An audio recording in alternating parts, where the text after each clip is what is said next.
ଯେମିତି ଆଜି ଫୁଲ ଜାଣିନି କେଉଁ ଠାକୁରଙ୍କ ମଥାରେ ଲାଗିବ, ସେଇଭଳିଆ ରାତି ପାଇଲେ ମୁଁ ଜାଣିନଥାଇ ମୁଁ କାହା କାମରେ ଲାଗିବି। ରାତି ପାଇଲେ ଆଜି ଏ ଲୋକର ଏ ଅସୁବିଧା ହେଲା, କାଲି ସେ ଲୋକର ଅସୁବିଧା ହେଲା। ରାତି ପାଇଲେ ନୁହଁ, ରାତି ହେଲେ ବି 1000ଠୁ ଆରମ୍ଭ କରିକି 10,000 20,000 ପର୍ଯ୍ୟନ୍ତ ମୁଁ ଲୋକଙ୍କୁ ସାହାଯ୍ୟ କରିଥିଲି। ମୁଁ କରିଥିଲି, ମୋ ସ୍ୱାମୀ କରିଥିଲେ।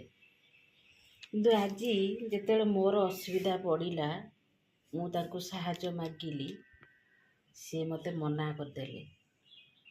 ଡାଇରେକ୍ଟ ମନା କଲେ। ଆଉ କିଛି ଲୋକ ପଛରେ ବି କହିଲେ। ତେଣୁକରି ମୋତେ ବହୁତ ବାଧିଲା।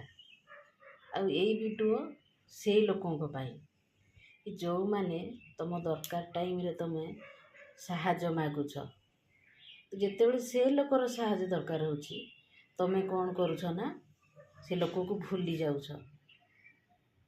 ସେ କ'ଣ କରିଥିଲା କି ଆମ ପାଇଁ, ମୁଁ ତାକୁ ମନେ ରଖିବି।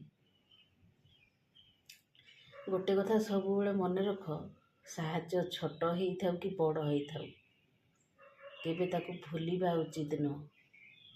କାହିଁକି ନା ଏ ଉପରବାଲା ସବୁ ଦେଖୁଛି।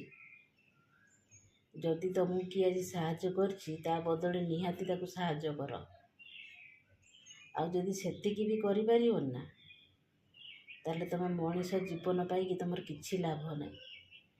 ଯଦି କାହାକୁ କରିପାରିବନି, ତାଠୁ ସାହାଯ୍ୟ ବି ନିଅନି, କାହିଁକିନା ତୁମେ ତାକୁ ଦେଇପାରିବନି।